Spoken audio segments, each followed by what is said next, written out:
Itu lagi hantaran peluang untuk Gregor Moraes. Kali ini dia tidak melepaskan peluang berharga ini untuk meledak jaringan pertama untuk Selangor. Permulaan yang cukup baik bagi Selangor. Perhatikan. Satu hantaran yang cukup kemas dilakukan.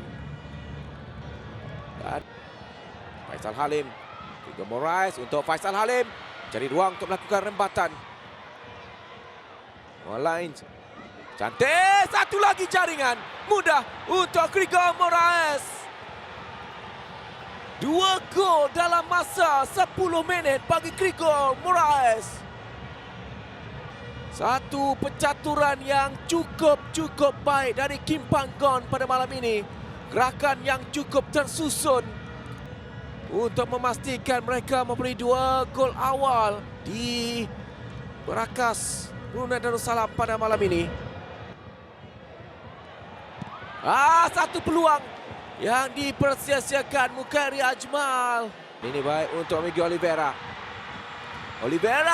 Dan jaringan untuk DPMM. Hakimi untuk jaringan pertama bagi DPMM malam ini. Dia akan bola itu jatuh betul-betul di hadapan kaki Hakimi. Dan mudah untuk letakkan bola itu ke dalam gawang. Mampu untuk memberikan impak yang baik. Selangor sekali lagi. Kali ini tampan oleh Haimi. Quintin Cheng membuka untuk Noah Len. Jaringan yang ketiga. Permulaan yang cukup baik bagi Selangor di awal separuh masa yang kedua. Untuk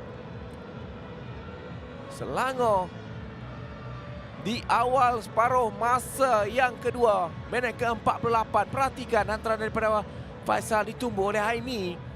Kemudian Quintin Cheng memilih untuk melakukan umpanan. Dan satu tendangan yang mudah dan tepat.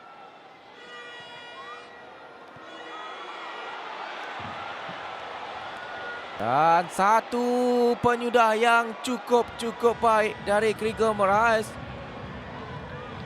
Selangor terus menguasai permainan untuk jaringan yang keempat buat Selangor.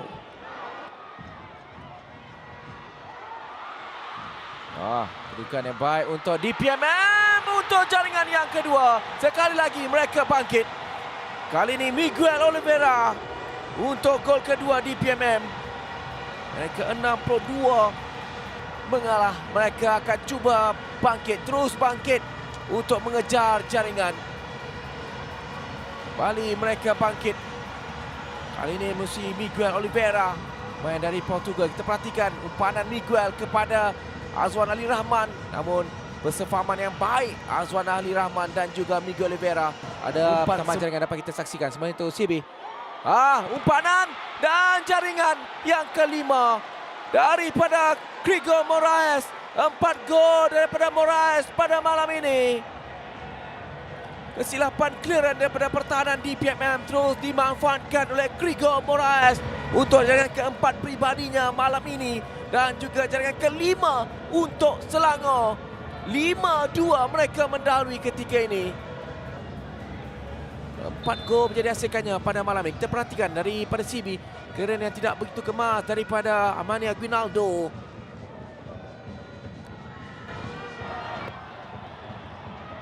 Satu hantaran tumbukan oleh Kalamullah. Masih lagi kedudukan untuk DPMM. Tak menjadi pula. Silapan daripada Christian Irabisu. Dan whistle panjang menamatkan aksi di Stadium Negara Arsenal Bolkiah. Jadi tamat perlawanan di Stadium Negara Arsenal Bolkiah menyaksikan DPMM 2 Selangor 5.